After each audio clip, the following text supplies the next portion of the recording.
Hello. Thank you so much Sonu. It's so nice of you यार, thank you. यार ठीक है। कल मैंने कहा था ना कि कल इशू ये हो गया। एक बहुत बड़ी गलती जो आप लोग कभी मत कीजिएगा अगर आप लोग लेमन टी पीते हैं तो। कल मैंने पहली बार वो चाय आ गई थी सुबह। मेरी पहली क्लास होती है 8 बजे। ओके। तो सुबह चाय आई और मैंने उसको आधे घंटे तक पिया नहीं तो वो हो गई बिल्कुल ठंडी। बिल्कुल ठंडी। अब आप सोच के देखो, सर्दी के समय मैंने ठंडा नींबू पानी पी लिया ऑलमोस्ट। तो फिर वो कंटिन्यूस उसी क्लास में शुरू हो गया था, लास्ट में खांसी आना। फिर बाद में ठीक हो गया। Thank you. And thank you for all of your wishes yesterday. अब बहुत बढ़िया हो यार, thank you so much. Radhe Radhe, आप बहुत अच्छे हैं। Good morning. अच्छा, तो एक काम करेंगे आज, हम एक एक्स्ट्रा क्लास रखेंगे। जो कल आपका नुकसान हुआ है उस नुकसान की भरपाई करने के लिए टाइम आपको नोटिफिकेशन के थ्रू पता चल जाएगा। मैं अभी टीम से बात करके आपको बता दूंगा तो वो टाइम आपको बता देंगे। ठीक है। यूपीएससी बैच की इंफॉर्मेशन भी मैं कल आपको दे दूंगा। ठीक। Thank you, thank you, thank you so much. Very good morning. Thank you Riyaz, thank you. हाँ बिल्कुल। चलिए तो ध्यान देंगे दोस्तों। आज से हमें एक नया टॉपिक पढ़ना शुरू करना है। पिछली क्लास तक आते आते हमने भारत में धार्मिक आंदोलनों का अध्ययन कर लिया था। रिलीजियस मूवमेंट की हमने बात कर ली थी।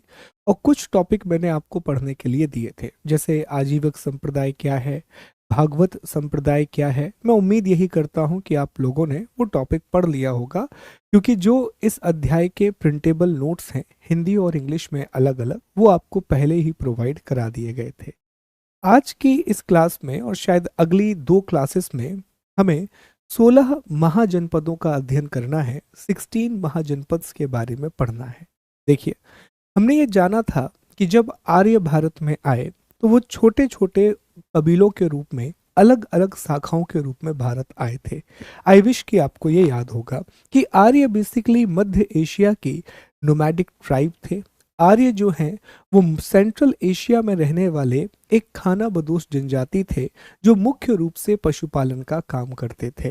वो अलग अलग शाखाओं में भारत पहुंचे। अलग अलग ब्रांचेस में वो इंडिया आए और भारत आकर के उन्होंने छोटे छोटे कबीलों का निर्माण किया, छोटे छोटे ट्राइब का निर्माण किया। यही कबीले आगे जाकर के जन के रूप में परिवर्तित हो गए। यही जन आगे जाकर के 22 जनपद के रूप में कन्वर्ट हो गए। और यही 22 जनपद आगे जाकर के 16 महाजनपद के रूप में तब्दील हो गए। और इन 16 महाजनपदों में से, इन 16 महाजनपद में से एक सबसे महत्वपूर्ण महाजनपद होगा मगध। इसी मगध को केंद्र में रख करके चंद्रगुप्त मौर्य के द्वारा भारत के पहले साम्राज्य का निर्माण किया जाएगा, जिसे मौर्यन एम्पायर कहा जाएगा, जिसे मौर्य साम्राज्य कहा जाएगा। तो ये जानना जरूरी है कि महाजनपद कैसे बने।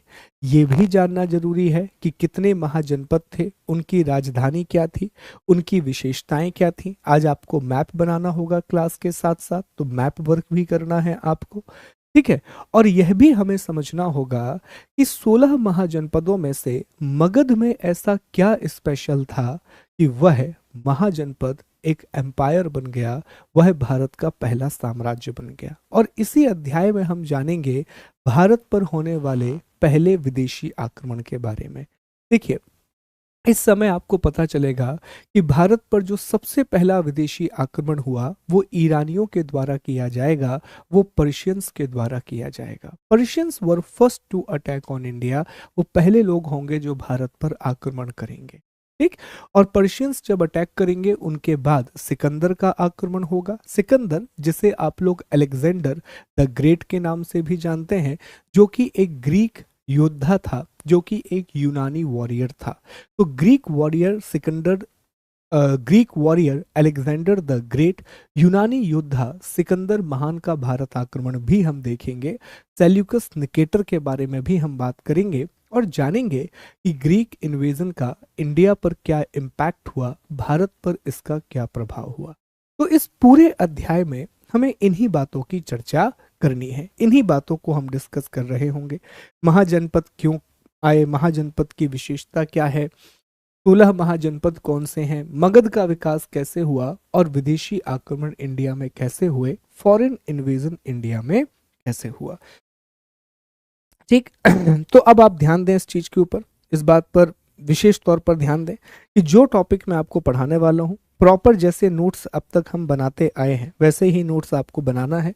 और ट्रस्ट में अभी एक दिन आएगा जिस दिन मैं आपके नोट्स चेक करूंगा, हम कोई ना कोई एक व्यवस्था निकाल लेंगे कि आप आंसर मुझ तक भेज पाएं और अपने नोट्स मुझ तक भेज पाएं, ताकि मैं आपके पूरे नोट्स चेक कर सकूं कि आपने प्रॉपर नोट्स बनाए हैं या नहीं बनाए। तो शुरू करें दोस्तों टॉपिक को। तैयार हैं आप लोग? दिमाग में एक बैकग्राउंड बन गया, पुराने टॉपिक से जुड़ा हुआ है टॉपिक, ऐसा नहीं है कि बिल्कुल नया टॉपिक है।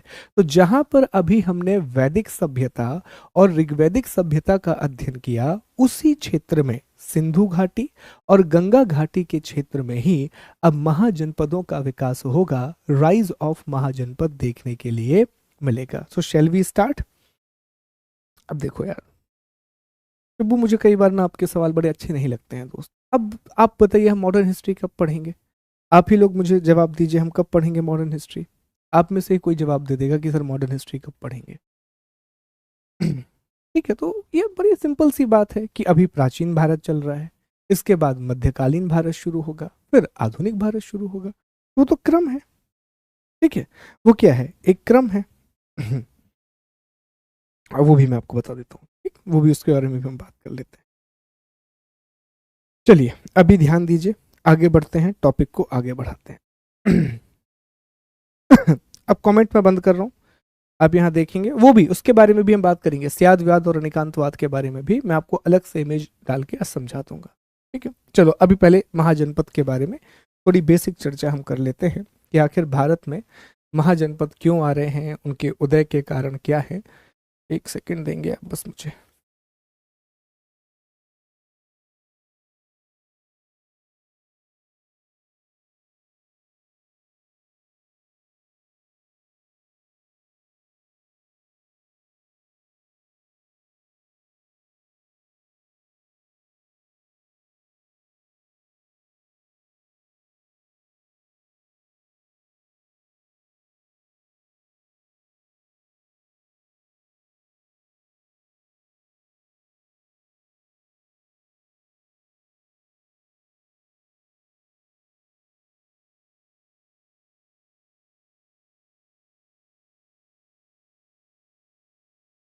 चलिए तो अध्याय का नाम डाल दीजिए आप लोग, अध्याय 5।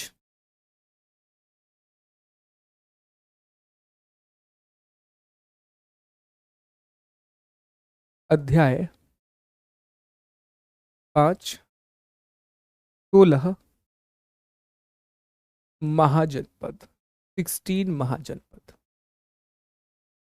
ठीक है, इसमें हम पहला पॉइंट पढ़ेंगे 5.1, सामान्य परिचय, जनरल इंट्रोडक्शन। तो इसमें हमें यह समझना होगा कि महाजनपद का उदय आखिरकार क्यों हुआ, किस तरह हुआ, इस बारे में जरा हम जानेंगे। महाजनपद का उदय, राइज ऑफ महाजनपद। ठीक है, राइज ऑफ महाजनपद। तो जो चीज हम जानते हैं पहले एक बार हम उसके बारे में चर्चा कर लें। तो हम ये जानते हैं कि भारत में मध्य एशिया से, मध्य एशिया से आर्य आए। ठीक है, सेंट्रल एशिया से इंडिया में आर्य आए, और मध्य एशिया से आर्य अलग अलग शाखाओं में आए थे, अलग अलग ब्रांचेस के रूप में ये इंडिया आए थे। तो इन्होंने भारत में क्या बनाए? अलग अलग कबीले। इन्होंने इंडिया में, चलिए बोर्ड रुक गया हमेशा की तरह, ये अच्छा है ना, कितना रेगुलर है बोर्ड, इस बात से आप समझो आपको अपनी पढ़ाई में भी रेगुलर होना चाहिए। प्रतिदिन वो इस क्लास में इस समय अटकता है कि नहीं? तो आपको भी थोड़ा रेगुलर होना चाहिए अपनी पढ़ाई में, इतना शिद्दत से अपना काम कर रहा है ये। ओके, तो यहाँ पर क्या हुआ? अलग अलग कबीलों की स्थापना हुई। कबीला, ट्राइब्स बने, कबीले बने। यही कबीले आगे जाकर के जन बने। इन्हीं जनों से आगे जाकर के 22 जनपद का निर्माण हुआ और इसी 22 जनपद से आगे जाकर के 16 महाजनपद का निर्माण। ठीक है, तो ये कहानी के रूप में आपको पता होना चाहिए कि चीजें आगे कैसे बढ़ रही हैं। मध्य एशिया, ये एशिया हो गया, मध्य एशिया याद रखेंगे।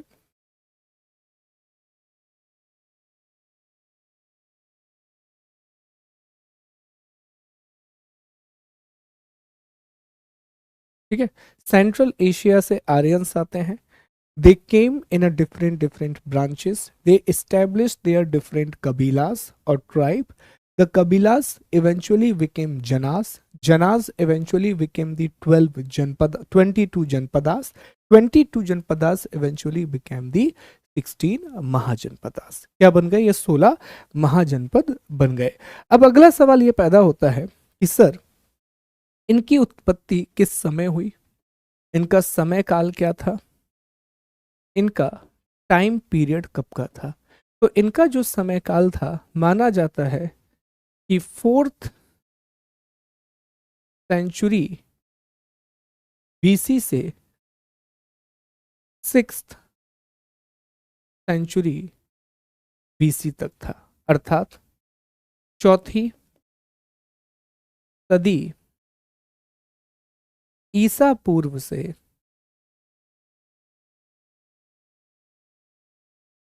6ठी सदी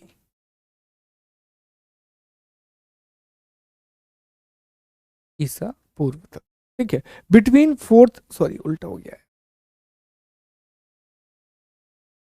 बीसी में चल रहे हैं हम, 6th century BC to 4th century BC, 6ठी सदी ईसा पूर्व से 4थी सदी ईसा पूर्व। मतलब अगर मैं इसे डेट में लिखूं तो डेट में मैं कुछ इसको इस तरह लिखूंगा कि इनका जो टाइम पीरियड है वो 600 बीसी से ऑलमोस्ट 400 बीसी के बीच में रहा है। ये वो टाइम पीरियड है जिस समय भारत में महाजनपद का दौर शुरू हुआ, जिस समय इंडिया में आपको महाजनपद देखने के लिए मिलते हैं। याद कीजिए, ये वो समय है जब भारत में ऋग्वैदिक काल की समाप्ति होगी, ऋग्वैदिक एरा इंडिया में खत्म होगी और ऋग्वैदिक एरा के बाद भारत में महाजनपदों का उदय होगा। अब अगला सवाल यह है कि सर इस पूरी कहानी की जानकारी हमें कहां से मिलती है, ये पूरी इंफॉर्मेशन हमें कहां से मिलती है। तो दोस्तों, महाजनपदों के बारे में जो जानकारी है वो हमें एक बौद्ध ग्रंथ से मिलती है जिसका नाम है अंगुत्तर निकाय। जिसका नाम क्या है? अंगुत्तर निकाय। ये एक बौद्ध ग्रंथ है। आप मुझे बताएंगे, हमने पढ़ा था कि एक ग्रंथ है त्रिपिटक में से, उसके 5 निकाय थे, अंगुत्तर निकाय उसी में से एक है। तो इस पूरी जानकारी हमें एक बुद्धिस्ट ग्रंथ से मिलती, एक बुद्धिस्ट टेक्स्ट से मिलती है और बुद्धिस्ट टेक्स्ट का नाम है अंगुत्तर निकाय। अंगुत्तर निकाय में बताया गया है कि इस समय तक जो भारत है इसमें 16 महाजनपदों का राज है, 16 महाजनपद हैं। और इसकी सबसे बड़ी विशेषता क्या है दोस्तों? तो ये इंडिया में द्वितीय शहरीकरण है। ये इंडिया में द्वितीय शहरीकरण है। It is the second urbanisation in India और ये मोस्ट इंपॉर्टेंट है। ये सबसे ज्यादा जरूरी है ये पता होना कि ये भारत में सेकंड अर्बनाइजेशन है, ये भारत में द्वितीय शहरीकरण है। भारत का पहला अर्बनाइजेशन कौन सा था? तो फर्स्ट अर्बनाइजेशन जो इंडिया में हुआ था वो सिंधु घाटी सभ्यता के समय हुआ था, वो इंडस वैली सिविलाइजेशन के समय हुआ था। फिर लगभग भारत में 1000-2000 साल का गैप है। 1000-2000 साल तक भारत में दोबारा से कोई भी शहर नहीं बनेगा। अंततः 600 ईसा पूर्व 600 बीसी के बाद भारत में दोबारा शहरों का निर्माण शुरू होगा, इंडिया में दोबारा सिटीज बनना शुरू होंगी और फिर से कई शहर बनेंगे। एक शहर। कांधार आपको दिखाई देगा, पाटलिपुत्र, राजगृह, ये बड़े शहरों के रूप में आगे उठेंगे। इसी तरह आपको काशी एक शहर के रूप में दिखाई देगा। ठीक है, कंबोज का विकास होने लगेगा। तो ये सब आपको शहरों के रूप में दिखाई देंगे, आपको सिटीज दिखाई देंगी। तो this is the era of second urbanisation in India. ये भारत में द्वितीय शहरीकरण का दौर है। It is an era of second urbanisation. ठीक। तो सर ये तो समझ में आ गया कि कब हुआ। ठीक है, यहां भी आप ठीक कर लीजिएगा ये। हाँ, ये मैंने ठीक कर दिया था।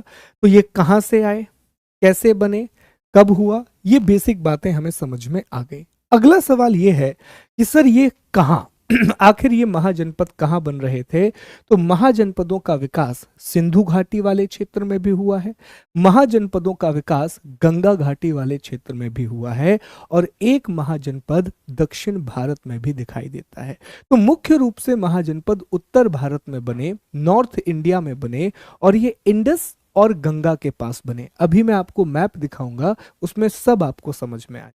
ठीक है, मैं आपको मैप दिखा ही देता हूं, तो आपको और बेहतर समझ में आएगा कि आखिर ये महाजनपद कहाँ बन रहे हैं। ये जो 16 महाजनपद हैं, इनका ओरिजिन कहाँ हुआ, किस क्षेत्र में हुआ, ये देखिए। ये दोस्तों 16 महाजनपद हैं। It is map of 16 महाजनपद। अब इन 16 महाजनपदों को आप ध्यान से अगर देखेंगे तो कुछ महाजनपद ऐसे हैं जैसे कि कंबोज और गांधार, ये कहां पर बने हैं, ये सिंधु घाटी वाले क्षेत्र में बने हैं। अगर अभी आप लोग कमेंट कर रहे हो ना दोस्तों, मान के चलो बहुत बड़ी गलती कर रहे हो। क्या है, एनसीईआरटी आपको थीम पढ़ा रही है, आप थीम नहीं समझेंगे आप तो समझ नहीं पाएंगे बाकी चीजों को, और स्टेटमेंट वाले सवाल आ जाएंगे कि महाजनपदों का विकास गंगा घाटी क्षेत्र में हुआ। आप कहोगे सही है, तो ध्यान दो, यहां पर 3 स्टेटमेंट बन रहे हैं यहां पर कि 16 महाजनपद हैं, जिसमें से महाजनपद की जो पहली शाखा है वो उसका विकास कहां पर हुआ है, सिंधु घाटी वाले क्षेत्र। कंबोज और गांधार देखने के लिए मिलते हैं। एक महाजनपद आप देखिए तो ये गोदावरी नदी है। कौन सी नदी है ये, गोदावरी नदी है, अशमक, महाराष्ट्र के पास हो रहा है। ये नर्मदा और ताप्ती है, यहां गोदावरी नदी है। कुछ महाजनपद आप देखिए तो एक दो महाजनपद आपको यहां पश्चिम भारत में देखने मिलेंगे। ठीक, फिर एक महाजनपद आपको मध्य भारत में भी देखने मिल जाएगा, चेदी, और बाकी जो महाजनपद हैं वो उत्तर भारत में देखने मिलेंगे। अब अगर आप उत्तर भारत को भी ध्यान से देख रहे हो तो बहुत फोकस करना, उत्तर भारत में भी अधिकांश महाजनपद कहां पर हैं, तो सर मैक्सिमम जो महाजनपद हैं वो गंगा के मैदान के पूर्व में हैं। ध्यान दो, यहां पर कितने सारे हैं, मल्ल है, वत्स है, वज्र है, अंग है, काशी है, मगध है। तो हम क्या कहेंगे, स्टेटमेंट सुनो, स्टेटमेंट ध्यान से बनेगा। पहला स्टेटमेंट वो आपसे कहेगा, आप मुझे बताना सही है या गलत है। पहला स्टेटमेंट वो आपसे कहेगा महाजनपदों का विकास सिंधु घाटी, गंगा घाटी और गोदावरी के क्षेत्र में हुआ। The 16 mahajanapada were evolved in the Indus valley, Ganga valley and the Godavari valley. सही या गलत, कमेंट करो, सही या गलत।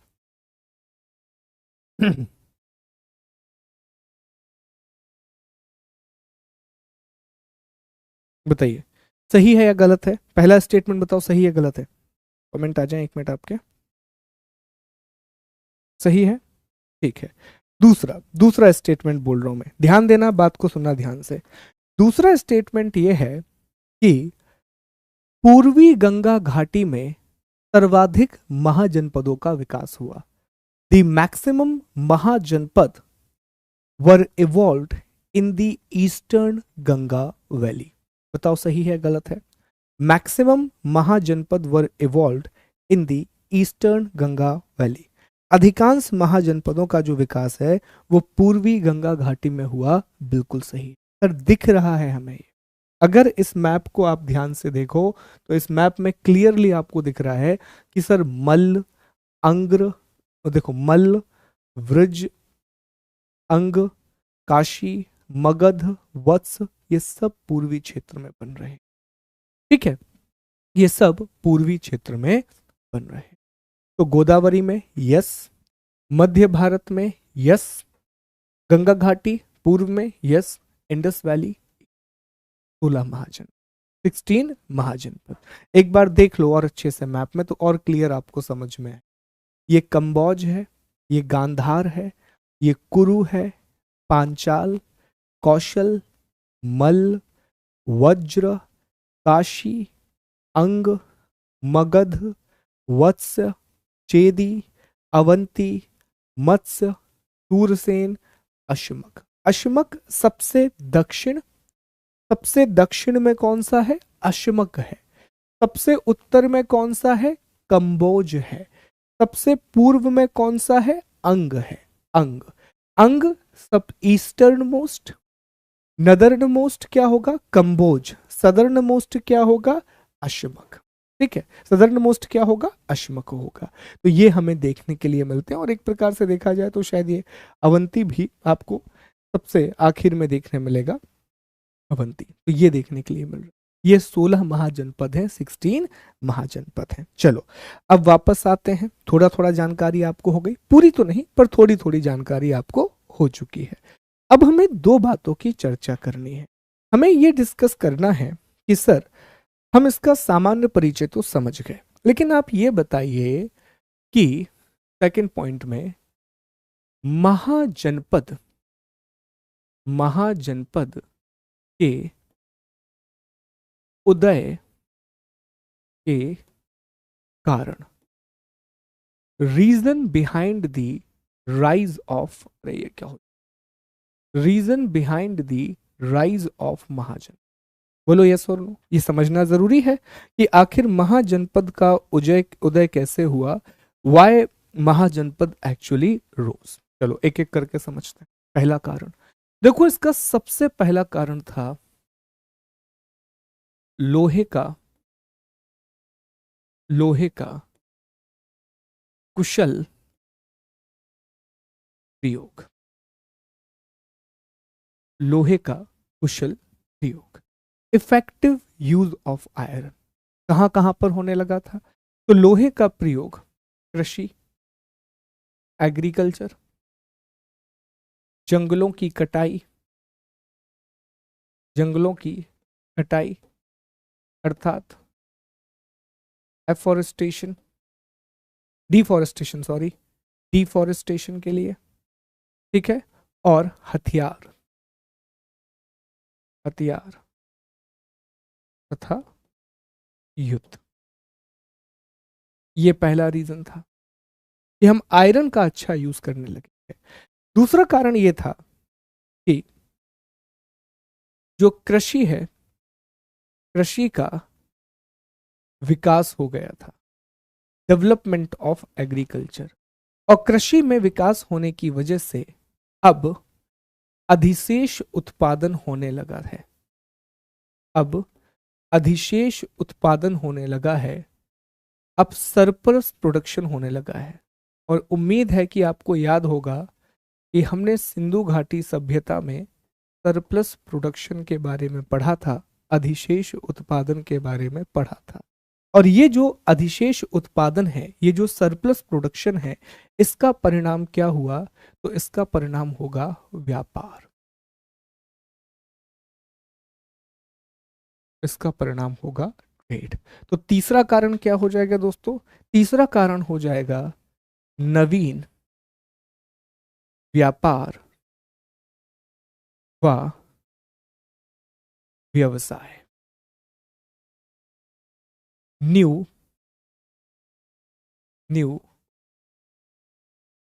Trade and occupation, new trade and occupation. ठीक, इससे अल्टीमेटली क्या हुआ? इससे अल्टीमेटली शहरों का विकास हुआ, शहरों का विकास, rise of the urban centre. इससे अल्टीमेटली क्या हुआ? शहरों का विकास हुआ, rise of the urban centre. और एक चीज जो हमेशा से इनके साथ थी, वो थी प्राकृतिक संसाधनों की प्रचुरता, abundance of natural resource, abundance of natural resources, प्राकृतिक संसाधनों की प्रचुरता, अबंडेंस ऑफ नेचुरल रिसोर्स, ये हमेशा से था। तो ये वो कारण थे जिसकी वजह से महाजनपदों का उदय हुआ, जिसकी वजह से we saw the rise of the Mahajanapadas. ठीक है, अब अगला सवाल पैदा होता है कि सर आपने ये बताया कि अधिकांश जो महाजनपद हैं वो पूर्वी घाटी की ओर शिफ्ट हो गए, तो हमें यह भी समझना होगा कि ऐसा क्या था कि पूर्वी घाटी की ओर ज्यादा महाजनपद चले गए।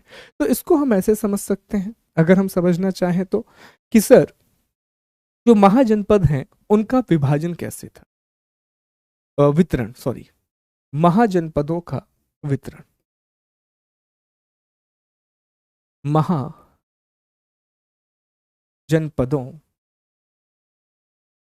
का वितरण।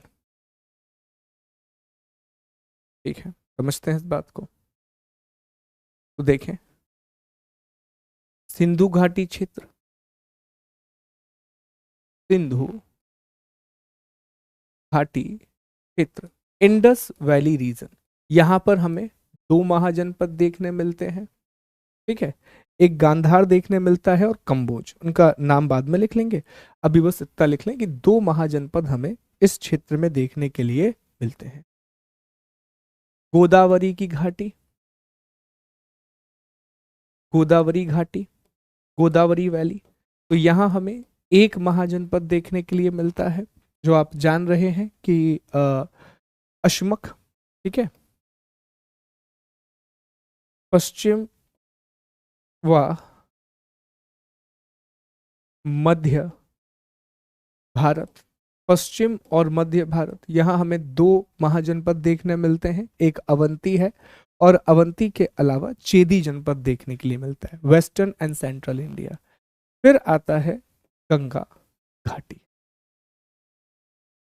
गंगा घाटी, तो कितने हो गए, 2 4 5। गंगा घाटी में कुल 11 महाजनपद हैं और इन 11 महाजनपदों में से दोस्तों विशेष तौर पर आपको ध्यान रखना है कि अगर आप दोबारा से मैप पर जाएं तो इन 11 महाजनपदों में से मल्ल, काशी, मगध, अंग, वज्र, ये 5 सबसे बड़े महाजनपद आपको कहां देखने मिलते हैं, पूर्वी क्षेत्र। ठीक है, तो 11 में से जो 5 महाजनपद हैं, 5 सबसे पावरफुल महाजनपद हैं, वो आपको कहां देखने मिलते हैं, पूर्वी गंगा, बाकी 6 अलग अलग हैं, कोई ईस्ट में है, अलग अलग है, पर ये आपको सिर्फ पूर्व में देखने के लिए मिल रहे हैं। तो गंगा वैली में लगभग 11 महाजनपद हैं, जिसमें से 5 आपको कहां देखने मिलते हैं, पूर्वी गंगा घाटी में, जिसमें मगध सबसे महत्वपूर्ण। तो इस बात का कुछ तो कारण होगा, इस बात का कोई तो रीजन होगा कि इतने सारे महाजनपद पूर्वी घाटी में क्यों हैं, और उससे भी बड़ी बात कि जितने भी महाजनपद पूर्वी घाटी में थे वो सारे महाजनपद बड़े शक्तिशाली थे, वो बड़े पावरफुल। तो इसका कारण क्या है, तो इसका पहला जो कारण है दोस्तों, पहला कारण है कि इस क्षेत्र में उपजाऊ उपजाऊ सॉरी इसको ऐसे लिखेंगे, इस क्षेत्र में उत्पादकता बहुत अधिक थी, उत्पादकता बहुत अच्छी, इस पूरे एरिया में अच्छी खासी प्रोडक्टिविटी देखने के लिए मिलती है। दूसरी बात, ये जो क्षेत्र है यहां हाथी बड़ी मात्रा में पाए जाते, एलिफेंट, और हाथी का प्रयोग ये युद्ध में किया करते, एलिफेंट पाए जाते हैं। तीसरी चीज, इस क्षेत्र में लौह अयस्क बड़ी मात्रा में पाया जाता है, झारखंड वगैरह में आप देख लीजिए, पश्चिम बंगाल में देख लीजिए, तो यहां पर आपको आयरन ओर बहुत देखने मिले, लौह अयस्क देखने मिलेगा। चौथी बात, यहां पर पानी या जल की प्रचुरता है। वाटर यहां बहुत ज्यादा है, कारण नदियां, रिवर्स और अधिक वर्षा। रेनफॉल अच्छा होता है, नदियां बहुत सारी। पांचवा, प्राकृतिक परिवहन व सुरक्षा। यहां पर जो महाजनपद हैं वो, उन्हें नेचुरल ट्रांसपोर्टेशन मिलता है। कैसे? नेचुरल ट्रांसपोर्टेशन उन्हें मिलता है गंगा नदी के द्वारा। गंगा नदी और उसकी सहायक नदियां जो हैं वो यहाँ पर नेचुरल ट्रांसपोर्टेशन बनाती हैं, और यही नदियां उन्हें सुरक्षा भी प्रदान करती हैं। यही नदियां उन्हें एक प्रकार से डिफेंस भी तैयार करती हैं। तो पहला हो गया, प्रोडक्टिविटी बहुत हाई है, अवेलेबिलिटी ऑफ एलिफेंट है, अवेलेबिलिटी ऑफ आयरन ओर है, पानी की प्रचुरता, abundance of water, region rivers यहाँ पर बहुत हैं और रेनफॉल यहाँ पर बहुत है, प्राकृतिक परिवहन और सुरक्षा, नेचुरल ट्रांसपोर्टेशन है, और साथ ही साथ में आपको सुरक्षा भी देखने के लिए मिलती है। यही चीजें आपको सुरक्षा भी प्रदान करती हैं। तो ये रीजन है कि जो पूर्वी गंगा घाटी है, जो ईस्टर्न गंगा वैली है, यहाँ पर महाजनपदों का ज्यादा विकास हुआ। यहाँ पर आपको बड़ी संख्या में महाजनपद देखने के लिए मिलते हैं। पहले मुझे बताओ कि यहाँ तक मेरी बात आपको समझ में आई? तो फिर मैं आपको एक प्रश्न लिखने के लिए दूंगा, मैं एक क्वेश्चन आपको लिखने के लिए दूंगा।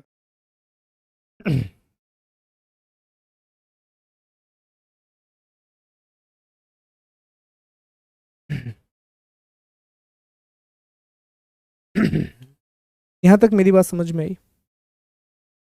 देखो, घाटी का अर्थ बड़ा सिंपल होता है।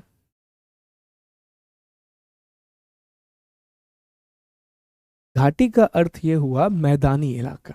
मैदानी क्षेत्र को हम घाटी बोल रहे हैं बेसिकली, ठीक है, बेसिन बोलते हैं जो मैदानी इलाका यहाँ पर है। समझ में आ गया?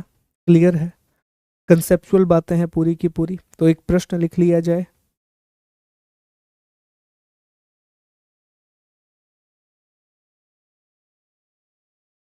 मैप बनाएंगे अब।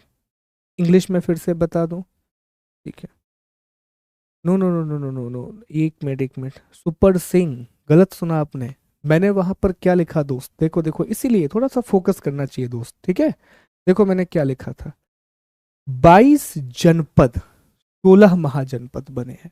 22 महाजनपद 16 महाजनपद नहीं बने। 22 जनपदास वर ट्रांसफॉर्म इनटू दी 16 महाजनपदास। तो जनपद छोटी इकाई होता है, महाजनपद इज लाइक दिस, ठीक है। तो याद रखेंगे, दो अलग अलग चीजें हैं यहां पर। अंडरस्टूड? ठीक, एक बार मैं और इंग्लिश में बता दूं। Why we saw the centralisation और the density of Mahajanpad in the eastern Ganga basin. The reason was higher productivity, availability of elephant, availability of iron ore, availability of water due to the river and higher rainfall, and natural transportation and safety. Natural transportation and safety. ये इसका कारण। ठीक है, understood? Okay, आगे बढ़ते हैं। अब प्रश्न लिख लीजिए पहले आप एक। हाँ बिल्कुल आता है, बनाना होगा। नहीं, असम घाटी वाले क्षेत्र में आज भी आपको हाथी दिखाई देते हैं। और यार अब बहुत चीजें नहीं है, आप ऐसा समझो ना उस क्षेत्र में कि असम में भी अल्टीमेटली क्या है, मैदानी इलाका है, लेकिन वहां पर जंगल बच गए, तो आज आपको वहां जानवर देखने के लिए मिलते हैं। आप पूरे गंगा बेसिन में देख लो, आपको एक ही राष्ट्रीय उद्यान तो मिलना है इंपॉर्टेंट, दुधवा। दुधवा के अलावा कौन सा नेशनल पार्क दिखेगा आपको जो बड़ा इंपॉर्टेंट है? कुछ नहीं मिलेगा। क्यों? क्योंकि सारे इलाके को साफ करके आपने या तो घर बना लिए हैं या हम एग्रीकल्चर कर रहे हैं। तो ऐसे भी कुछ बातों को आप समझा करें कि उस समय पूरे में जंगल था तो बहुत जानवर रहते होंगे। अब चूंकि वहां जंगल नहीं है तो वहां से जानवर खत्म हो गए, बायोडाइवर्सिटी खत्म हो गई। अच्छा मुझे एक बात बताओ, मैंने आपको एक वेब सीरीज बताई थी यार, हाँ यार, जनपद खत्म हो गए। जनपद जो है वो महाजनपद बन गए, जनपद जो है वो क्या बन गए, महाजनपद बन गए। ठीक है, हाँ वो भी। अभी थोड़ा फोकस करो मेरी बातों को, मुझे सब याद है, मुझे पता है, मुझे वर्ड बताना है, सारी चीजें बताना है अभी, लेकिन फोकस करो मेरी बात पे। एक बात और आप समझो, इस चीज पे ध्यान दो। मैंने आप लोगों को एक वेब सीरीज देखने के लिए कहा था कि जब भी आपको समय मिले एक वेब सीरीज आप जरूर देखना, लाइफ ऑन अ प्लैनेट। ये नेटफ्लिक्स पर एक वेब सीरीज है, लाइफ ऑन अ प्लैनेट। जब भी आपको समय मिले इसे जरूर देखिए, और ट्रस्ट में आपको इतनी सारी बातें समझ में आएंगी। और एक टॉपिक पढ़ के जाना, जैसे ही वो वेब सीरीज देखोगे उससे पहले 5 मिनट में एक टॉपिक पढ़ लेना, और टॉपिक का नाम है 5 मास एक्सटेंशन। टॉपिक का नाम क्या है?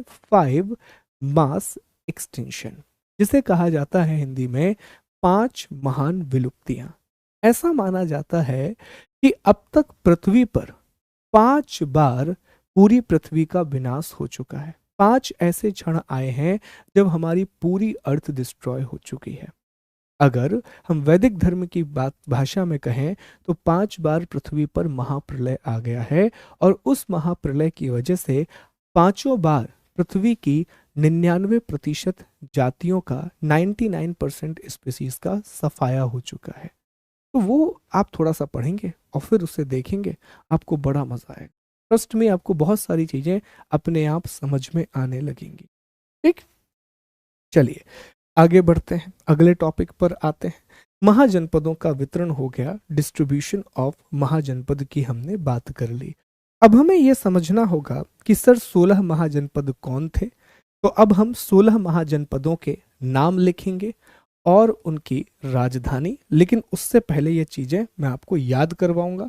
तो दोस्तों एक रफ पेज निकाल लो और चीजों को याद करना शुरू करो। तो अगली हेडिंग पहले यहां लगा लो, नंबर 4, नंबर 4, 16 महाजनपद। तो पहले ये मैप आप अपनी रफ कॉपी में बनाओगे, फिर आप इसे फेयर में बनाओगे, और एक टेबल, जैसे ही क्लास खत्म होगी मैं आपको पीडीएफ दूंगा, उस पीडीएफ से एक टेबल आप बनाओगे। होमवर्क ज्यादा दे रहा हूं मैं आज आपको। एक तो आंसर लिखोगे आप, फिर आप वो टेबल बनाओगे, टेबल बनाने में आधा घंटा, आंसर में आधा घंटा। ठीक है, तो ये बनाओगे टेबल आप। चलो ध्यान दे दो, पहले 16 महाजनपद याद करना है भैया, याद करना शुरू करते हैं। पहले एक बार सिंपल ध्यान से, अब कुछ मत करना, किसी ने भी कमेंट किया मैं घर आकर के बेशरम के डंडे से उसको मारूंगा। ठीक है, तो शांति से पढ़ो, अब बिल्कुल शांति से पढ़ो, ध्यान दो। सबसे पहले ये कौन सा महाजनपद है? कंबोज। दूसरा महाजनपद कौन सा है? गांधार। गांधार वही महाजनपद है जहां पर तक्षशिला विश्वविद्यालय का निर्माण होगा। फिर कुरु। कुरु के बाद आप देखें, कुरु के जैसे ही आप पूर्व में जाएंगे आपको पांचाल महाजनपद दिखेगा। पांचाल के जैसे ही दक्षिण में आएंगे कौशल महाजनपद दिखेगा। कौशल के दक्षिण में आएंगे मल्ल महाजनपद दिखेगा। मल्ल के पूर्व में जाएंगे वज्र महाजनपद दिखेगा। वज्र के दक्षिण में आएंगे अंग। अंग के दक्षिण में मगध। और मल्ल, वज्र, अंग, वत्स, इन सब के बीच में काशी। मल्ल, वज्र, अंग, मगध, वत्स, इनके बीच में काशी। फिर मध्य भारत बुंदेलखंड वाला रीजन, चेदी। चेदी के बुंदेलखंड के बाजू में मालवा आता है, मालवा में अवंती, दक्षिण में अशमक, फिर राजस्थान वाले क्षेत्र में मत्स्य, और फिर एक सौरसेन, यूपी मथुरा वाला रीजन। तो इतने महाजनपद हैं। तो कम से कम एक बार मेरे साथ नाम बोलिए, बोलिए, कमेंट मत कीजिए, बोलिए मेरे साथ नाम कि सर पहला महाजनपद जो हमें दिख रहा है, दो महाजनपद जो मुख्य रूप से पाकिस्तान वाले क्षेत्र में हमें दिख रहे हैं, वो है नंबर 1 कंबोज, नंबर दूसरा गांधार। कंबोज, गांधार, ये कहां पर है? पाकिस्तान और अफगानिस्तान वाले क्षेत्र में। अब हम भारत आते हैं। जैसे ही आप भारत आओगे, गंगा घाटी में जाना शुरू करोगे, सबसे पहले आप हरियाणा वाले क्षेत्र में पहुंचोगे। वहां आपको कुरु नाम का महाजनपद दिखेगा। कौन सा महाजनपद दिखेगा? कुरु। कुरु के जैसे ही आप पूर्व में जाओगे तो आपको पांचाल मिलेगा, यूपी वाले क्षेत्र में पांचाल। पांचाल के दक्षिण में कौशल। कौशल के दक्षिण में मल्ल। मल्ल के पूर्व में वज्र। वज्र के नीचे अंग। अंग के नीचे आपको मगध। मगध से थोड़ा आगे जाएंगे वत्स, और इन सब के बीच में आपको काशी महाजनपद दिखेगा। ठीक है, फिर चेदी, अवंती, चेदी, अवंती, दक्षिण में अशमक, और यहाँ तौरसेन और मत्स्य, तौरसेन और मत्स्य। तो कम से कम नाम एक बार आपने बोल लिए तो अब आपको 16 महाजनपदों के नाम पता है। अब मेरे साथ मैप बनाओ, और इस मैप में आपको कैपिटल भी लिखना है। मैप में आपको क्या लिखना है? कैपिटल भी लिखना है। ये देखिए, ये भी आप पढ़ लीजिएगा एक बार, ये वाला टॉपिक जिसमें मैंने एक थोड़ा सा जानकारी दी है कि महाजनपदों की विशेषताएं क्या है, ये बेसिक इंफॉर्मेशन। अब पहले मैं आपके सामने मैप निकालता हूँ। चलिए, तो ये एक मैप है, भारत का मैप। अब सबसे पहले यहाँ पर कौन सा महाजनपद पढ़ा था दोस्तों? तो आप बताएंगे कि सर ये जो जगह आप दिखा रहे हो, यहाँ पर पहला महाजनपद हमने पढ़ा, और इस महाजनपद का नाम है कंबोज। क्या नाम है? कंबोज। पहला महाजनपद जो हमें यहाँ देखने मिल रहा है, कंबोज। चलो मैप बनाना शुरू कर दो। मैप बना लो पहले जल्दी से, फटाफट। बना लिया मैप? एक एक मैप में एंट्री करनी है। 16 महाजनपद हमें बाय हार्ट याद होने चाहिए, बाय हार्ट 16 महाजनपद याद करना बिल्कुल जरूरी है, इसमें कोई डाउट नहीं है। महाजनपद राज्यों को कह रहे हैं। अभी इसने एक सवाल किया दोस्त ने कि सर महाजनपद क्या है? तो दोस्त, महाजनपद हम राज्य को कह रहे हैं। जैसे आज राज्य होते हैं, छोटे छोटे राज्य उस समय थे, उनको महाजनपद कह रहे हैं। हाँ, मैप हम पीडीएफ में दे देंगे। अभी क्वेश्चन नहीं बोला मैंने, मैं प्रश्न बोलूंगा थोड़ी देर के बाद, अभी प्रश्न नहीं बोला है। शुरू करें फिर? 1 मिनट देना बस मुझे, हाँ, 1 सेकेंड।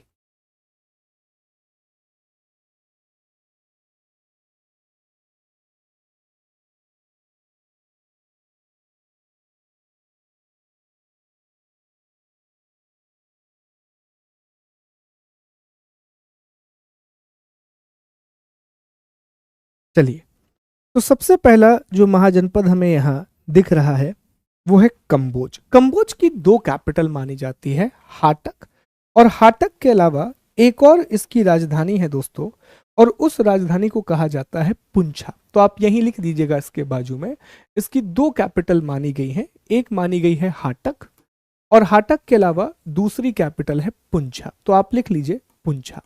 ठीक है, तो कई किताबों में आपको हाटक लिखा मिलेगा, और कई किताबों में आपको पुंछा लिखा हुआ दिखेगा।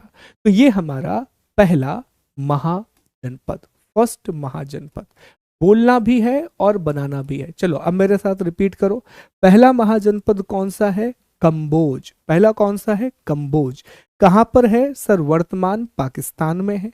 Right now it is in Pakistan, वर्तमान में पाकिस्तान वाले क्षेत्र में है।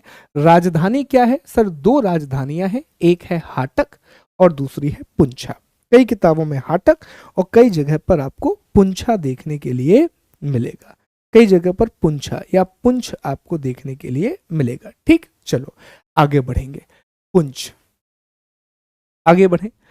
अब जैसे ही आप कंबोज के दक्षिण में आओगे, कमेंट करो जल्दी से, जैसे ही कंबोज के दक्षिण में आओगे कौन सा महाजनपद याद कराया था? कमेंट करके बताओ, I am waiting for your answer. जल्दी दोस्तों फटाफट। जैसे ही आप कंबोज के दक्षिण में आओगे कौन सा महाजनपद है? कंबोज की 2 राजधानी, या तो हाटक या पूंछ, हाटक या पुंछ, सॉरी पूंछ नहीं पुंछ। बहुत बढ़िया, बहुत बढ़िया सर। यहां पर जो दूसरा हमें मिलेगा, हाँ वही है, वही है, बिल्कुल सही समझ रहे हो आप सर। दूसरा हमें मिलेगा गांधार। दूसरा महाजनपद कौन सा मिलेगा? गांधार। अब मजा आ जाएगा दोस्तों, मैं आपके घर हलवा पूड़ी खाने आ जाऊंगा अगर आपने मुझे बता दिया कि गांधार की राजधानी क्या थी। What was the capital of Gandhara? क्योंकि बड़ी फेमस राजधानी थी। अगर लोकल होती तो मैं नहीं पूछता, बड़ी फेमस राजधानी थी। क्या राजधानी थी गांधार की? जल्दी से जवाब दो, मैं मोबाइल चार्ज में लगा दूं, डिस्चार्ज हो गया।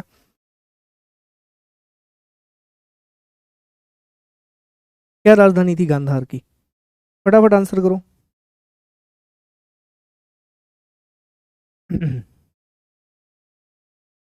ठीक है, बहुत अच्छे सर। गांधार की राजधानी तक्षशिला।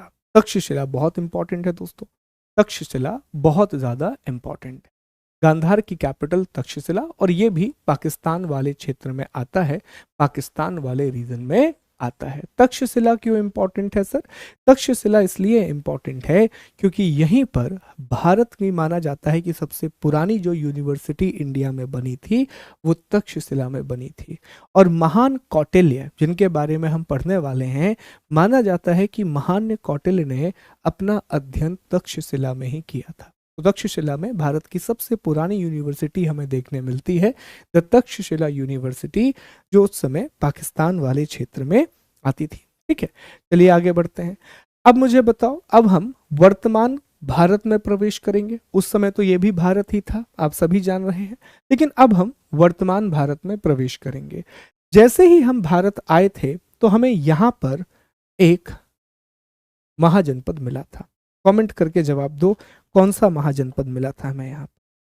जल्दी फटाफट आंसर करो, कौन सा महाजनपद मिला था दोस्तों हमें यहाँ पर?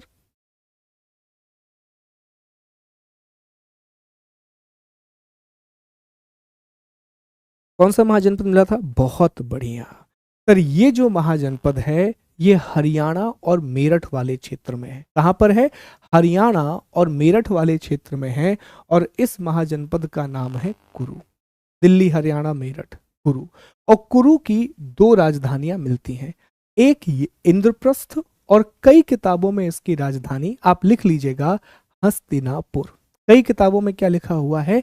हस्तिनापुर।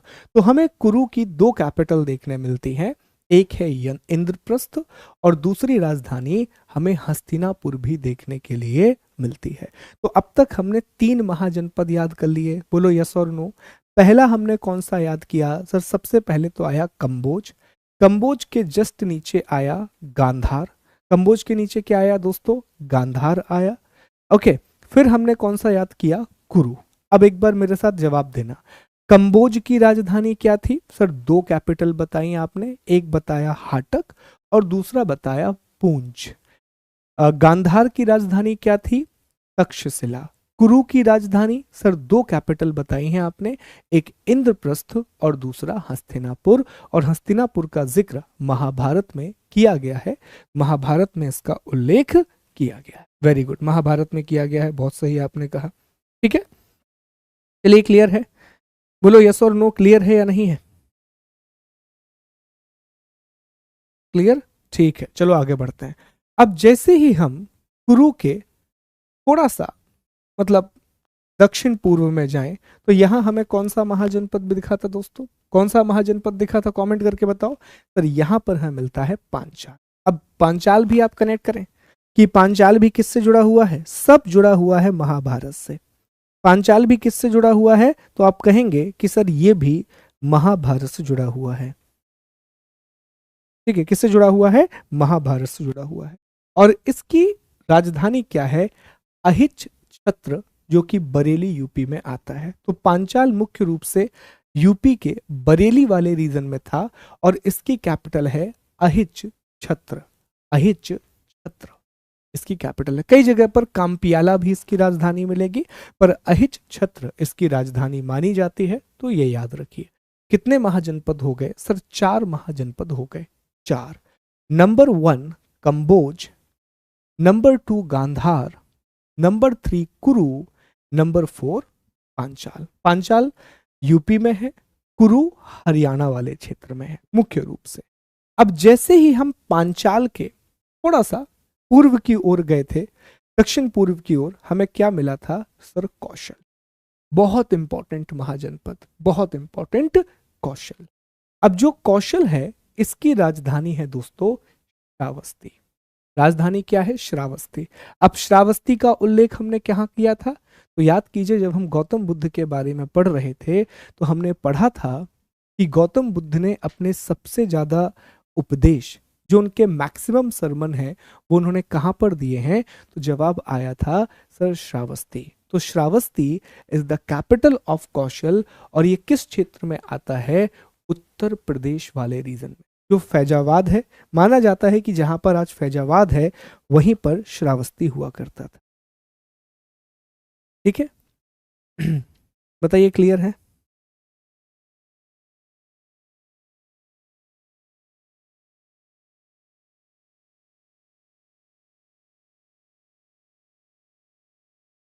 ठीक है, चलिए सबसे ज्यादा उद्देश्य दिए थे, अवध वाला क्षेत्र भी यहीं आएगा।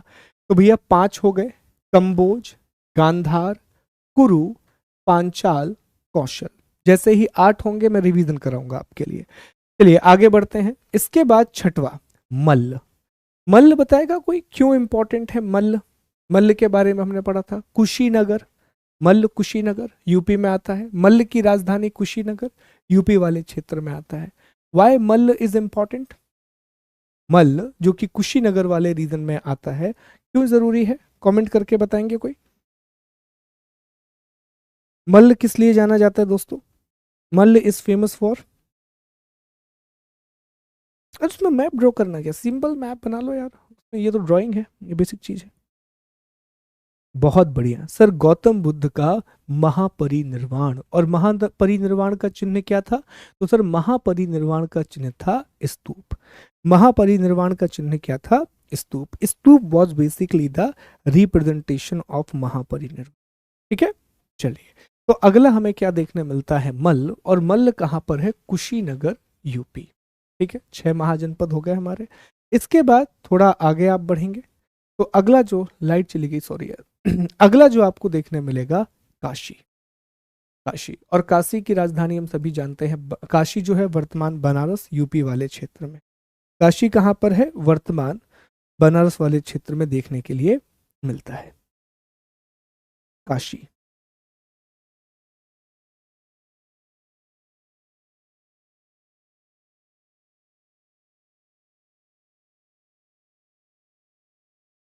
ठीक है, 2 नदियां थी यहाँ पर, वरुणा और अस्सी। तो माना जाता है इन्हीं के नाम पर इसका नाम वाराणसी पड़ा था। तो वरुणा और अस्सी नाम की 2 नदियां यहां पर बहती थीं, उसी के नाम पर इस क्षेत्र का नाम क्या पड़ा था? वाराणसी पड़ा। क्या पढ़ा था? इस क्षेत्र का नाम वाराणसी पढ़ा था। तो ये भी आपको पता होना चाहिए। तो भैया 7 महाजनपद हो गए, कंबोज, हाटक और पूंछ, तक्षशिला, सॉरी गांधार, तक्षशिला, कुरु, इंद्रप्रस्थ और हस्तिनापुर, पांचाल, अहिच छत्र, कौशल, श्रावस्ती, मल्ल, कुशीनगर, काशी, बनारस। जिसमें से पांचाल, कौशल, मल्ल और काशी ये कहां पर हैं? यूपी वाले क्षेत्र में। ठीक, आगे बढ़ते हैं। यहां पर हमें कौन सा महाजनपद दिखेगा? तो सर इस क्षेत्र में वज्जी नाम का महाजनपद है, वज्जी। और वज्जी की राजधानी क्या है? वैशाली, बिहार वाले रीजन। वज्जी की राजधानी क्या है? वैशाली। वैशाली कहां पर आता है? बिहार में आता है। वज्जी की कैपिटल है वैशाली। वज्जी के जैसे ही आप नीचे आएंगे तो अंग, अंग की राजधानी क्या है? चंपा, और ये भी कहां पर आता है? बिहार में आता है। अंग, इसकी राजधानी क्या है? चंपा, और ये भी कहां पर आता है? बिहार में आता है। और जैसे ही इसके नीचे आएंगे नंबर 10, तो मगध मिलेगा, जिसकी राजधानी राजगृह थी, बाद में पाटलिपुत्र होगी। ये पटना बिहार वाले क्षेत्र में आता है, जहां पर सोन नदी और गंगा नदी का मिलन होता है। तो ये 10 महाजनपद हैं, कंबोज, गांधार, कुरु, पांचाल, कौशल, मल्ल, काशी, वज्जी, अंग और मगध। अभी इन्हें बनाना है, अभी रिपीट करेंगे, रिवीजन करेंगे हमें 10 महाजनपदों का। ठीक है, पहले इनकी कैपिटल याद करेंगे और फिर मैं आपको इनकी जगह याद करवाऊंगा। चलो, तो रिवीजन के लिए तैयार? एक बार और देख लो मैप को। अब मैं आपसे सवाल करने वाला हूं, आप सभी लोगों से मैं सवाल करने वाला हूं। ठीक, ready? Ready for the question answer session?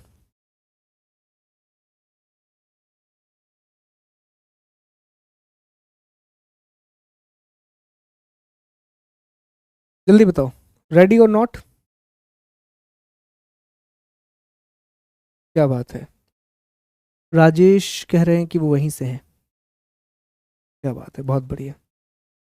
नहीं, 3 हो गए ना, वज्जी, अंग, मगध, ये बिहार वाले रीजन में है। ठीक, चलो आगे बढ़ो। अब देखो, ध्यान दो, मैं 3 चीजें लिखूंगा यहां पर, आपको इन तीनों के आंसर करना है।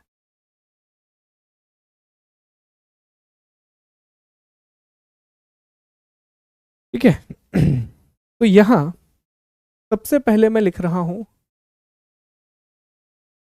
महाजनपद, यहां मैं लिख रहा हूं राजधानी, कैपिटल, और यहां पर मैं लिख रहा हूं वर्तमान। ठीक, तो आपको ये बताना है भैया।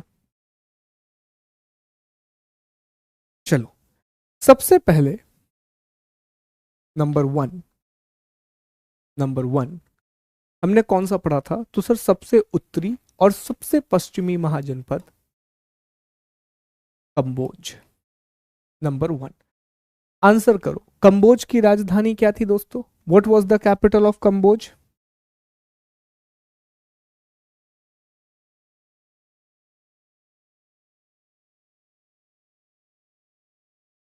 क्या थी? बहुत बढ़िया सर, कंबोज की राजधानी फाटक या पूंछ। वर्तमान क्षेत्र कहां पर है सर? पाकिस्तान अफगानिस्तान बॉर्डर के पास। चलिए, नंबर टू बताइए भैया। नंबर टू हमने कौन सा पढ़ा सर? गांधार। गांधार कहां पर है? क्या है राजधानी? तक्षशिला। सभी लोगों को जवाब देना है, क्या है राजधानी? तक्षशिला। कहां पर है सर? पाकिस्तान। वर्तमान में कहां पर आता है सर? पाकिस्तान में। ठीक है, चलिए आगे बढ़ते हैं। नंबर तीन, अब हम भारत आ चुके हैं। भारत में सबसे पहले हमें कौन सा मिला था सर? भारत में सबसे पहले जो हमें मिला कुरु। भारत में सबसे पहले कौन सा मिला? कुरु। कुरु। चलो, कुरु की राजधानी क्या थी बताइए कमेंट करके। कुरु की राजधानी क्या थी दोस्तों? What was the capital of कुरु? कुरु की राजधानी बताओ, कुरु, जल्दी से। बहुत बढ़िया, बहुत बढ़िया, आंसर आने लगा। पर कुरु की दो राजधानी है, इंद्रप्रस्थ और कई जगह पर हस्तिनापुर। कहाँ पर आता है सर? हरियाणा और दिल्ली। चलिए, अगला क्या था दोस्तों? Number four. कुरु के बाद अब हम यूपी में आ जाएंगे, यूपी चलेंगे अब हम। तो यूपी में हमें क्या मिला था? पांचाल। क्या मिला था हमें यूपी में? पांचाल। चलो, राजधानी बताओ, what was the capital of Panchal?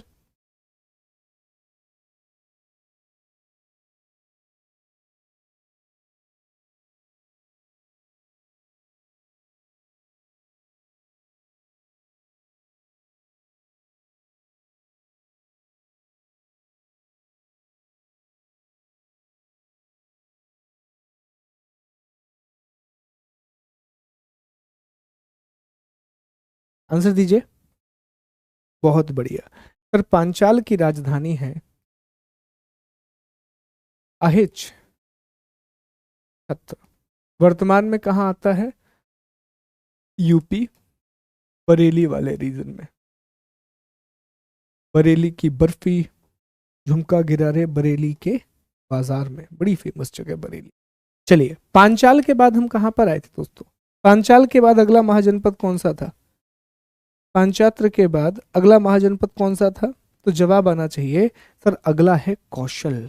बहुत ही महत्वपूर्ण। कहाँ पर रहे थे हम? कौशल। कौशल की राजधानी क्या थी? तो सर, बड़ी ही इंपॉर्टेंट राजधानी श्रावस्ती। बड़ी ही इंपॉर्टेंट राजधानी श्रावस्ती, यूपी फैजाबाद के वाला जो एरिया है वहां पर ये आता है। तो अगला क्षेत्र था कौशल। ठीक है, अभी भी यूपी के दो महाजनपद और बचे हैं दोस्तों, दो महाजनपद और बचे हैं। तो अगला हमने कौन सा पढ़ा था? अगला महाजनपद वह भी बड़ा इंपॉर्टेंट है। श्रावस्ती में गौतम बुद्ध ने सर्वाधिक प्रवचन दिए थे। और इसके बाद उस जगह का नाम बताइए जहां पर गौतम बुद्ध को महापरिनिर्वाण प्राप्त हुआ था। तो मल्ल, और मल्ल की राजधानी कुशीनगर। कुशीनगर। ये भी कहां पर है? यूपी वाले रीजन में आता है। मल्ल की राजधानी क्या है? कुशीनगर। ठीक। एक और महाजनपद जो बड़ा ही फेमस है, जो कि वरुणा और अस्सी नदियों के किनारे बसा हुआ था, ये कौन सा महाजनपद है? काशी।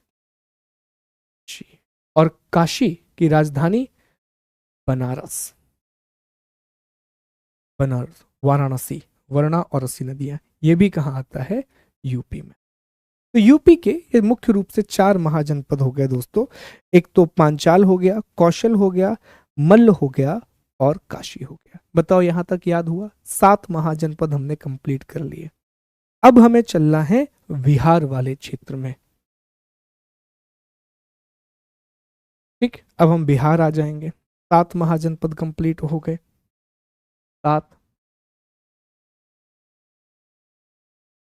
चलिए, 8वां महाजनपद हमने कौन सा पढ़ा था? तो सर 8वां हमने पढ़ा था वज्जी। अब वज्जी की राजधानी याद होना चाहिए सभी को, वैशाली। वैशाली।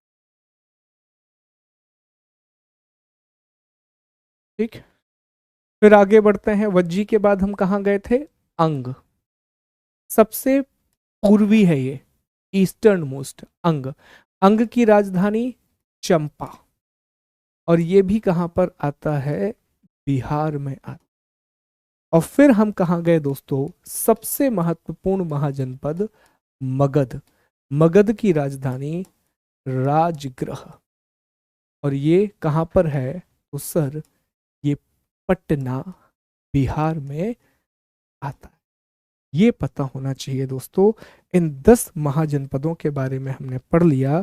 इन 10 महाजनपदास के बारे में हमने पढ़ लिया। बताओ, क्या सभी लोगों को उनकी राजधानियां याद हुई? क्या सभी लोगों को इसकी कैपिटल याद हुई? बोलो यस और नो। राजधानी याद हुई या नहीं हुई? बताओ, एक बार ध्यान दो। और देखो यार, ये एक ऐसी चीज है जो आपको प्रैक्टिस करनी पड़ेगी। जो आपको क्या करनी पड़ेगी? प्रैक्टिस करनी पड़ेगी। बिना उसके काम नहीं होगा। आज अगर आप सोचो कि आज मैंने आपको चीजें याद करा दी, फिर तुरंत आप 3 दिन बाद भी याद रखो, नहीं होगा। आज जाओगे, उसकी प्रैक्टिस करोगे, 2-3 बार इसे और बनाओगे, फिर आप कभी नहीं भूलोगे। और वनडे एग्जाम में बहुत सारे प्रश्न भरे पड़े हैं, जहां पर एक तरफ महाजनपद का नाम है और दूसरी ओर राजधानी का नाम है। एक ओर महाजनपद का नाम है तो दूसरी ओर क्षेत्र का नाम है। ये याद करना कंपलसरी है कि 16 महाजनपद और उनकी राजधानी आपको याद हो, ताकि प्रारंभिक परीक्षा के जो एग्जाम है, चाहे यूपीएससी हो या यूपी, बिहार, मध्य प्रदेश, राजस्थान के एग्जाम हो, आप उन्हें क्रैक कर सकें। तो आगे बढ़ा जाए। ठीक।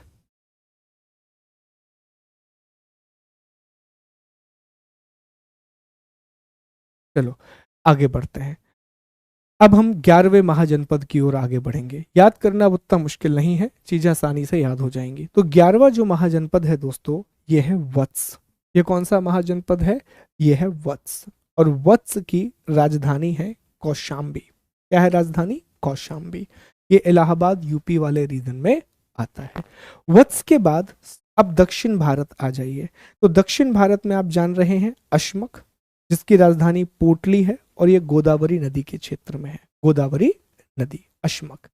फिर आप पश्चिम भारत जाइए तो यहाँ मत्स्य मिलेगा। विराटनगर राजधानी है, जयपुर राजस्थान।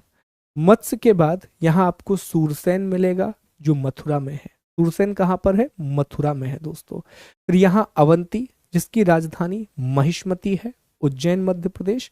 और आखिरी में आपको मिलेगा चेदी, जिसकी राजधानी शक्तिमती है, और ये भी बुंदेलखंड वाले रीजन में आता है। यूपी और एमपी का जो बुंदेलखंड वाला क्षेत्र है, वहां यह आता है।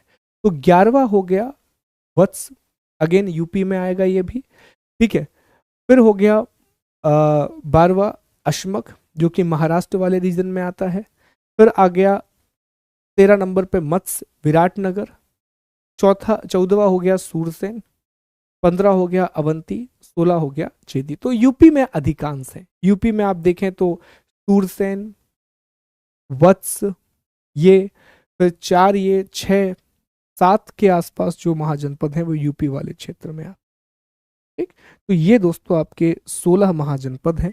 This is your 16 महाजनपद। 10, 11वां वत्स, फिर याद कर लो अश्मक, चेदी और अवंती ये मध्य प्रदेश में आते हैं। मत्स्य जो है वो राजस्थान में आता है। सूरसेन और वत्स ये दोनों यूपी वाले क्षेत्र में आते हैं। तो उत्तर प्रदेश में सबसे ज्यादा महाजनपद हैं। मैक्सिमम महाजनपद जो है वो यूपी वाले क्षेत्र में देखने के लिए मिलेंगे। ठीक है, ओके। महिष्मती, बिल्कुल महिष्मती वाला क्षेत्र है, उज्जैन वाले रीजन में ये आता है, ये भी आपको पता होना चाहिए।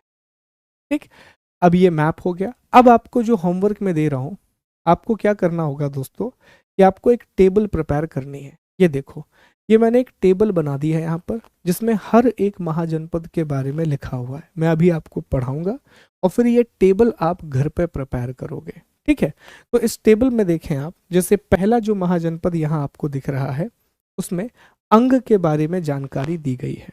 तो अंग जो है उसकी राजधानी हमने देखी थी, चंपा है दोस्तों। अंग की राजधानी क्या है? चंपा। और ये किस क्षेत्र में आता है? बिहार में आता है, अभी आपको दिखाया। तो अंग का उल्लेख महाभारत में है और अथर्ववेद में है। और मगध के साम्राज्य, मगध के राजा बिंबिसार ने फिर इस पर अधिकार कर लिया था। बिंबिसार ने क्या कर लिया था? अंग को जीत करके उसे मगध महाजनपद में मिला दिया था। इसके बाद मगध है, तो मगध की राजधानी राजगृह, और कई जगह पर गिरिव्रज भी इसकी राजधानी दिखेगी। ये कहां पर है? ये गया और पटना वाले क्षेत्र यूपी में है। मगध का उल्लेख अथर्ववेद में मिलता है।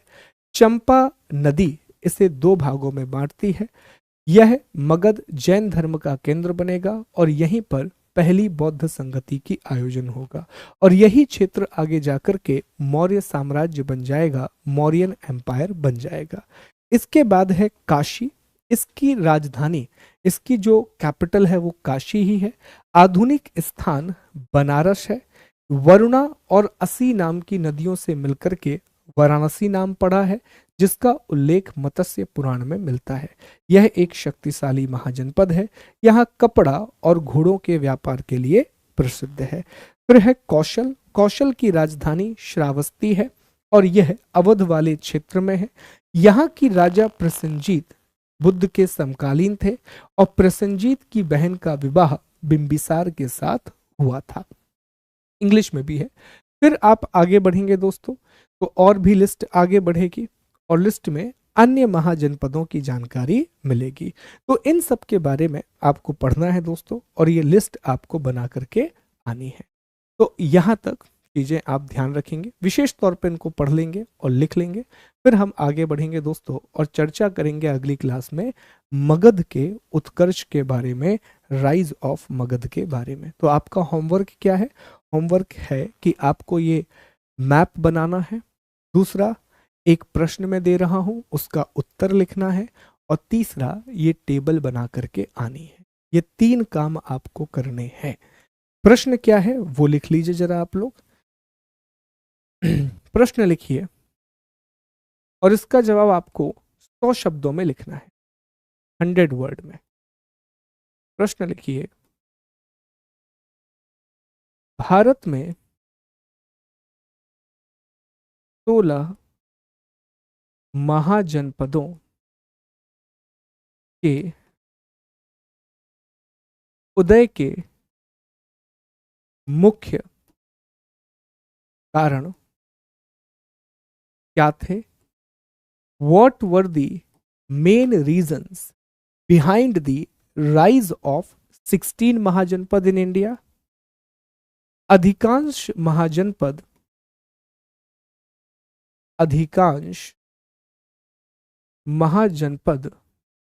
महाजनपदों की अवस्थिति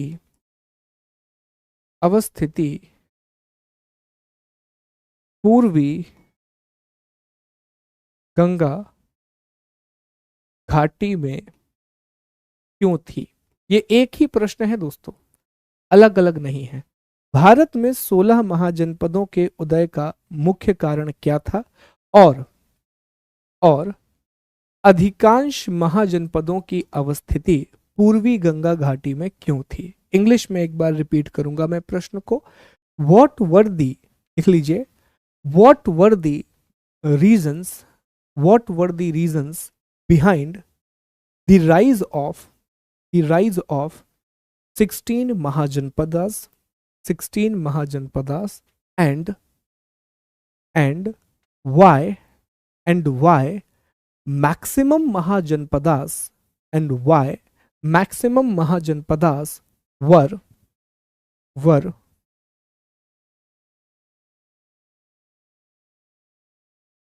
why maximum Mahajanpadas were centralized